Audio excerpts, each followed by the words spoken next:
बहू और बेटी के सम्मान की पारिवारिक कहानी। माँ, मैं थक गई हूँ। घर संभालते संभालते यहाँ मेरी थकान किसी को नज़र नहीं आती। कुछ दिन आराम करना चाहती हूँ। सोच रही हूँ कुछ दिनों के लिए अपने मायके आ जाऊँ। आते हुए अपने बच्चों को भी साथ ले आऊँगी। वे वहीं से स्कूल चले जाएंगे। आखिर एक ही शहर में ससुराल और मायका होने का कुछ तो फ़ायदा मिले। नम्रता ने फ़ोन पर अपनी माँ से कहा। पार्वती जी ने दूसरी तरफ से कहा, हाँ बेटा, जब तेरी इच्छा हो आ जाना। आखिर ये तेरा भी तो घर है। ठीक है माँ, तो मैं कल ही आ जाऊँगी। नम्रता खुश हो बोली, हाँ बेटा, कल आ जाओ। मैं तुम्हारा इंतज़ार करूँगी। अभी मैं फ़ोन रखती हूँ, मुझे मंदिर भी जाना है। कमला जी ने फ़ोन रख दिया और सीधे किचन में गई। किचन में खाना बना रही बहू से बोली, अरे अनुपमा, सुनो, कल तुम्हारी ननद आ रही है। आज बाज़ार जाकर फल सब्ज़ी और मिठाइयाँ लेकर आना।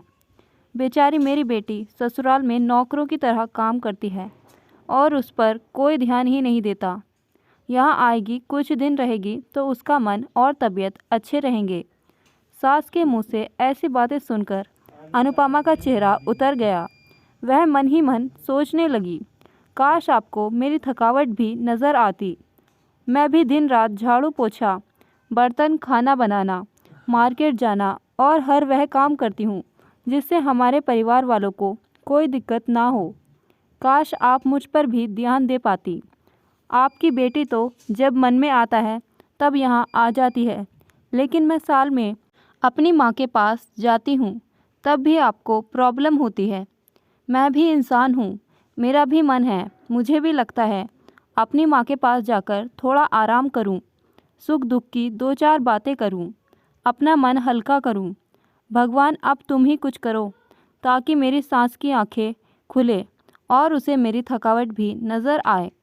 शाम तक भगवान ने जैसे अनुपमा की सुन ली और उसकी ननद का फ़ोन आया। ननद ने अपनी माँ से कहा कि उसकी सास ने उसे मायके आने के लिए मना कर दिया है, इसलिए इस बार वो नहीं आ सकती। पार्वती जी बोली, ऐसे कैसे मना कर दिया? पहले तो कभी वह तुम्हें आने के लिए नहीं रोकती थी, इस बार भला क्या हो गया? लाओ मेरी बात कराओ, उन्हें मैं समझाती हूँ। नम्रता ने फ़ोन अपनी सास के पास दिया। पार्वती जी ने कहा, नमस्कार समधन जी, आपसे कुछ कहना था। समधन जी ने कहा, कहिए। दरअसल कल त्योहार है, नम्रता इसलिए अपने मायके आना चाहती है। अगर आप उसे भेज दें तो अच्छा रहेगा। नम्रता की सास ने कहा, देखिए समधन जी, आपकी बेटी मायके जाकर रहे, इस बात के लिए हमने उसे कभी नहीं रोका और इस बात से हमें कोई प्रॉब्लम नहीं है। कुछ दिनों पहले मैं अपने रिश्तेदार के शादी में गई थी। वहाँ आपकी बहू अनुपमा की माताजी से मिलने का मौका मिला। उनसे गपशप करने के दौरान उनकी बातों से पता चला कि अनुपमा को साल में एक ही बार अपने मायके जाने को मिलता है और वह भी बहुत कम समय के लिए। मुझे लगता है आपको पहले अनुपमा को उसके मायके भेज देना चाहिए और वह जब मायके से होकर आ जाएगी तो मैं नम्रता को आपके पास भेज दूंगी। एक बहुत ज़रूरी बात जो मुझे लगता है आपको समझ लेनी चाहिए कि आपको अपनी बहू को भी बेटी की तरह या बेटी से भी ज़्यादा प्यार देना चाहिए। उसे भी मायके जाने की इच्छा होती होगी। हो सकता है नम्रता के वहाँ आने से उसकी आवभगत करने के लिए आप उसे उसके मायके नहीं भेजती होंगी, या फिर वह आपसे कुछ कहने से अभी डरती हो। अगर आप उसको घर में ही कैद रखेंगी तो एक दिन ऐसा आएगा जब वह आपके खिलाफ़ बोलने लगेगी, फिर वह आपकी सुनेगी भी नहीं और जब चाहे तब अपने मायके जाएगी। ऐसी परिस्थिति आए, इससे अच्छा है कि आप ही कुछ बदलाव अमल में ले आएं, जिससे आपका रिश्ता और रिश्ते की मिठास खराब ना हो। पार्वती को अपने समधन के हर एक शब्द में सच्चाई नज़र आई। उन्हें महसूस हुआ कि उन्होंने अपनी बेटी के प्यार में अंधे होकर कभी भी अपनी बहू के मन का विचार नहीं किया। उन्होंने हमेशा ही अपनी बेटी को अपनी बहू से ऊपर रखा।